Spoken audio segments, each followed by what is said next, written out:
Welcome to the exam trap decoder YouTube channel. तो दोस्तों, आज के इस बेहद शानदार ऐतिहासिक विश्लेषण में हम प्राचीन भारत के उस टर्निंग पॉइंट की बात करने वाले हैं जिसने हमारे देश की पूरी राजनीतिक दिशा ही बदल कर रख दी। आज हम 16 महाजनपद और मगध साम्राज्य के उत्कर्ष को पूरी तरह से डिकोड करेंगे। अगर आप एसएससी, यूपीएससी, स्टेट पीसीएस या किसी भी कॉम्पिटिटिव एग्जाम की तैयारी कर रहे हैं तो आपको पता ही होगा कि ये टॉपिक एग्जामिनर्स का ऑल टाइम फेवरेट है। एकदम सही कहा मन। और देखिए, ये सिर्फ राजा महाराजाओं और उनके युद्धों की कोई बोरिंग कहानी नहीं है। ये कहानी है कि कैसे छोटे छोटे कबीले देखते ही देखते विशाल और ताकतवर साम्राज्यों में बदल गए। आज के सेशन में हम सिर्फ रटी रटाई बातें नहीं करेंगे, बल्कि उन तथ्यों पर सीधा वार करेंगे जो एग्जाम्स में बार बार पूछे जाते हैं।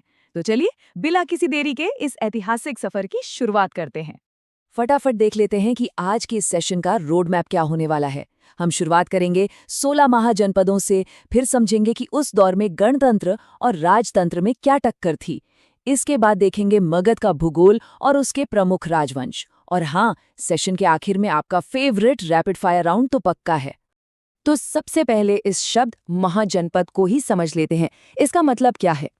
देखिए, वैदिक काल में लोग छोटे छोटे कबीलों में रहते थे जिन्हें जन कहा जाता था। अब जब इन जनों ने एक फिक्स जगह पर अपने पैर जमा लिए, यानी अपना पद रख दिया, तो वो जगह बन गई जनपद। और 6वीं शताब्दी ईसा पूर्व तक आते आते खेती और लोहे के इस्तेमाल ने इकोनॉमी को इतना बूस्ट कर दिया कि यही जनपद विशाल और ताकतवर राज्यों में बदल गए।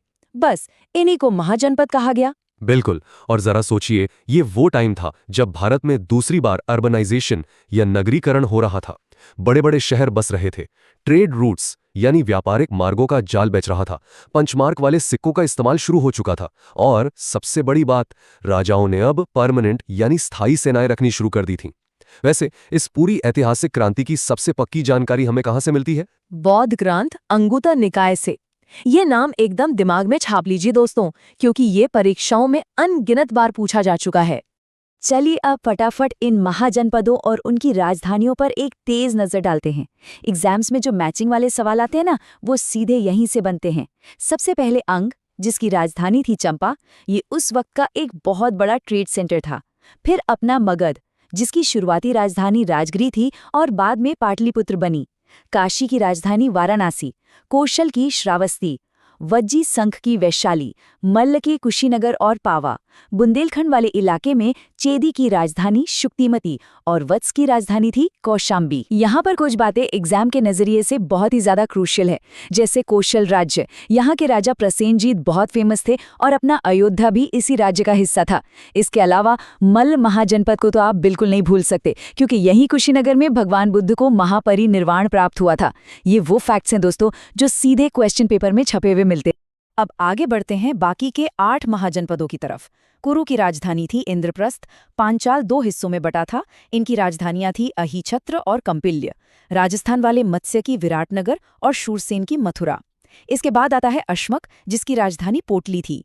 अवंती, जो कि एक बहुत ही पावरफुल स्टेट था, उसकी राजधानियां थी उज्जैन और महिष्मती। गांधार की तक्षशिला और एकदम उत्तर पश्चिम में कंबोज की राजधानी थी हाटक। एकदम सही। और आप लोगों को इन 8 में से 2 जगहों पर बहुत स्पेशल फोकस रखना है। पहला है अश्मक। क्यों? क्योंकि ये गोदावरी नदी के तट पर था और पूरे दक्षिण भारत का इकलौता महाजनपद था। ये फैक्ट लिटरली बार बार रिपीट होता है। और दूसरा है गांधार, जिसकी राजधानी तक्षशिला थी। तक्षशिला उस समय एजुकेशन और इंटरनेशनल ट्रेड का बहुत बड़ा ग्लोबल हब था। एसएससी वालों का तो ये फेवरेट क्वेश्चन है। अब इन 16 महाजनपदों की जो पॉलिटिक्स थी ना, वो बहुत ही दिलचस्प थी।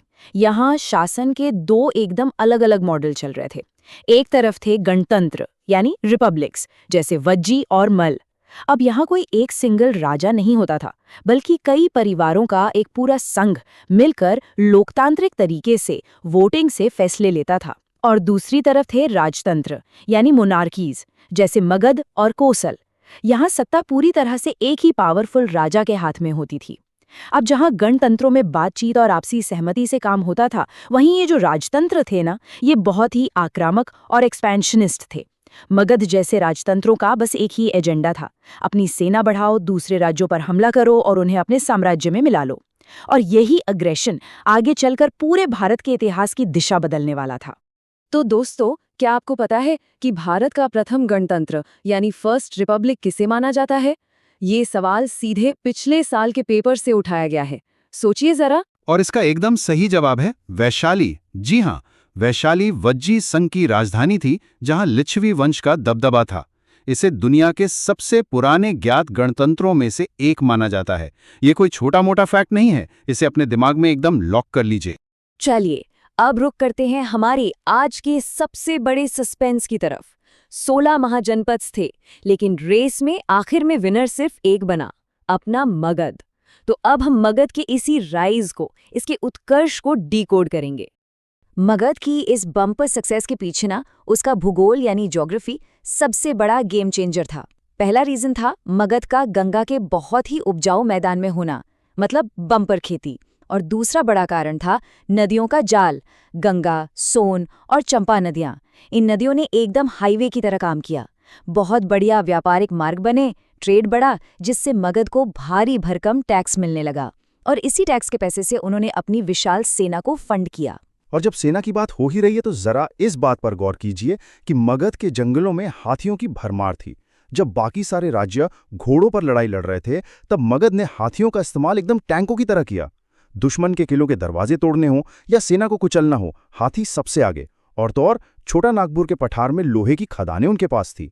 इस लोहे ने उन्हें सिर्फ खेती के औजार ही नहीं दिए, बल्कि उस टाइम के सबसे डेडली और एडवांस्ड हथियार भी बना कर दिए।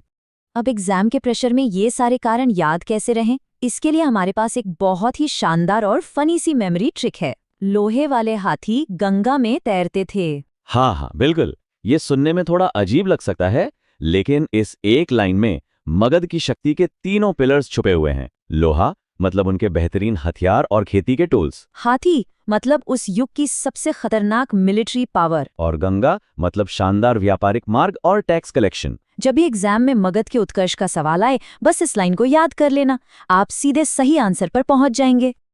भूगोल से आगे बढ़कर अब जरा उस समय की राजनीति पर आते हैं। मगध पर राज करने वाले प्रमुख राजवंशों का क्रोनोलॉजिकल ऑर्डर यानी कालानुक्रम एग्जाम में अक्सर फंसा देता है। तो इसे ऐसे समझिए, मगध की गद्दी पर सबसे पहले बैठे हर्यक वंश के लोग। हर्यक वंश के बाद पावर में आया शिशुनाग वंश, और शिशुनाग वंश को हटाकर मगध पर सबसे खूंखार और ताकतवर साम्राज्य स्थापित किया नंद वंश ने। चलिए अब एक एक करके इनका डीप डाइव एनालिसिस करते हैं। हर्यक वंश का जो फाउंडर और पहला महान शासक था, वो था बिंबिसार। ये बंदा बहुत स्मार्ट था। इसने सोचा कि यार लड़ाई झगड़े में क्या रखा है। इसने कूटनीति लगाई और कोसल और लिच्छवी जैसी ताकतवर रियासतों की राजकुमारियों से शादियां कर लीं। इससे मगध की बाउंड्री और सुरक्षा दोनों एक झटके में मजबूत हो गईं। इसके बाद गद्दी पर आया इसका बेटा अजातशत्रु। अजातशत्रु एकदम आक्रामक। इसने सीधा वज्जी संघ जैसे पावरफुल गणतंत्र पर हमला किया और उसे नष्ट कर दिया। और अजातशत्रु के बारे में सबसे फैसिनेटिंग बात यह है कि उसने युद्ध में महाशिला कंटक और रथ मूशल जैसे एकदम नए और खतरनाक हथियारों का पहली बार इस्तेमाल किया था। सोचिए उस जमाने की एकदम एडवांस्ड मशीनरी। अजातशत्रु के बाद आया उदयन। उदयन ने एक बहुत बड़ा स्ट्रैटेजिक फैसला लिया। उसने राजधानी को राजगृह से हटाकर गंगा और सोन नदियों के संगम पर शिफ्ट कर दिया, जिसे आज हम पाटलिपुत्र कहते हैं। लेकिन उदयन के बाद इस वंश के राजा एकदम कमजोर और निकम्मे निकले, जिसके चलते जनता ने ही विद्रोह कर दिया और हर्यक वंश का दी एंड हो गया। हर्यक वंश के पतन के बाद गद्दी संभाली शिशुनाग वंश ने। शिशुनाग ने वो कारनामा कर दिखाया जो तब तक कोई नहीं कर पाया था। उसने अत्यंत शक्तिशाली अवंती राज्य को धूल चटा दी और उसे मगध में मिला लिया। इसके साथ ही मगध और अवंती की 100 सालों की दुश्मनी खत्म हो गई। लेकिन इस वंश का जो आखिरी शासक था, नंदीवर्धन, वो बहुत कमजोर था और इसी बात का फायदा उठाकर महापद्मनंद ने उसकी हत्या कर दी और स्थापना की नंद वंश की। बिल्कुल नेहा, और ये जो महापद्मनंद था ना, ये कोई आम राजा नहीं था। ये बेहद प्रतापी और क्रूर शासक था। इसने कलिंग सहित कई राज्यों को बुरी तरह रौंद डाला। इसीलिए इतिहास में उसे भारत का प्रथम ऐतिहासिक सम्राट कहा जाता है। इसने एक बहुत बड़ी और परमानेंट सेना खड़ी की। लेकिन इस वंश का जो आखिरी राजा था, धनानंद, वो बहुत ही क्रूर, लालची और अहंकारी था। और उसी के इसी अहंकार ने उसके पतन की स्क्रिप्ट लिख दी, क्योंकि उसने भरे दरबार में चाणक्य का अपमान किया था। और हम सब जानते हैं कि उसका नतीजा क्या हुआ, नंद वंश का पूरी तरह से विनाश। और अब वक्त है आपके दिमाग की कसरत का। चलिए शुरू करते हैं हमारा रैपिड फायर परीक्षा प्रश्न राउंड। नेहा, देखते हैं आज के इस सेशन से आपने कितने फैक्ट्स याद रखे हैं। ये सारे सवाल सीधे एसएससी और अलग अलग कमीशंस के पिछले सालों के पेपर से लिए गए हैं। तो चलिए रेडी हो जाइए। पहला सवाल आपकी स्क्रीन पर 16 महाजनपदों का सबसे स्पष्ट उल्लेख किस प्राचीन ग्रंथ में मिलता है?